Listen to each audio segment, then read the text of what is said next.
Non, pour l'instant, il fait des soins et la reprise est prévue lundi. Donc, c'est une petite entorse. Oui. En espérant que ça ne s'aggrave pas, quoi, mais c'est une petite entorse. Donc, il est potentiellement opérationnel pour le match de Coupe de France. Excellente. Ouais. Excellente, un peu de mal au départ.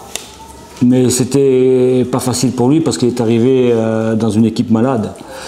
Il est arrivé après Versailles, on avait pris 4 buts. On est défait chez nous contre Fleury dans un match très pauvre. Et on perd à Dijon dans un match où on commence à relever la tête, mais on perd sèchement à Dijon. Donc ça a été compliqué au départ pour lui. Mais après, il s'est mis au diapason de l'équipe. Il a été performant comme l'équipe et on peut dire que sur les matchs qu'il a fait, que ce soit en coupe ou en championnat, il a été décisif et c'est ce qu'on demande d'un gardien.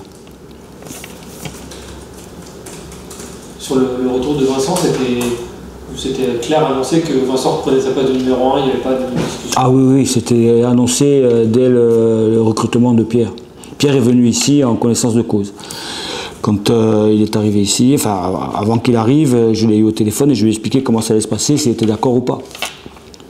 Après, quand on est clair, on est clair. Hein, il y a pas de, on peut être, mais il a été très professionnel, il a été très bon. Il aurait pu se relâcher un peu ou se dire que de toute façon à un moment donné il allait sortir. Mais voilà, c'est très très bon état d'esprit. Moi, je n'ai que des, j'ai pas de reproche à lui faire, que des compliments.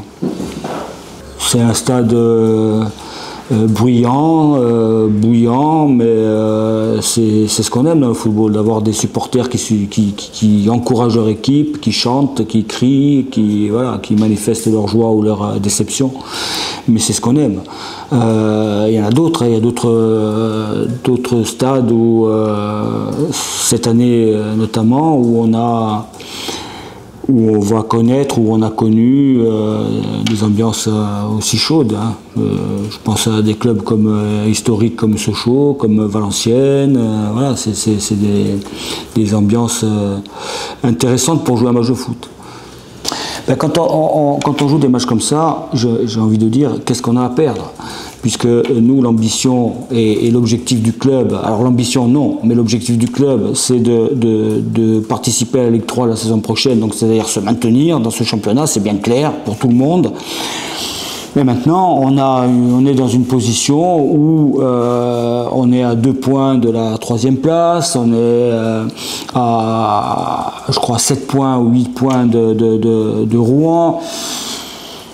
On doit être à 5 points ou 4 de Dijon, donc c'est un match pour nous, c'est que du bonheur de jouer des matchs comme ça, avec un enjeu sans pression particulière.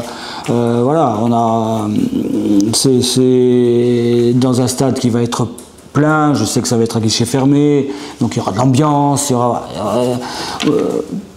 Si j'habitais Rouen, je paierais pour aller voir un match comme ça. Je pense qu'on a progressé dans plusieurs domaines. On a progressé dans un domaine défensif ou dans l'organisation générale de l'équipe en fait. Sur le travail de chacun a un rôle bien précis et joue son rôle à fond dans le domaine défensif. On a progressé aussi dans le match de Orléans résume, je dirais plus que le match de Coupe de France, la progression de l'équipe. C'est-à-dire qu'on a progressé dans un domaine qui est le domaine aussi des transitions, où on avait du mal à aller rapidement vers l'avant et à se créer des situations et des occasions. Contre Orléans, ça a été le cas. On a eu beaucoup de possibilités de faire mal un peu plus tôt dans le match. Et puis là, on est en train de progresser sur un jeu de position et sur une maîtrise technique. Alors oui, certes, c'était une équipe de R3, mais on a été... Et ce qui me plaît, c'est qu'on a été discipliné, en fait.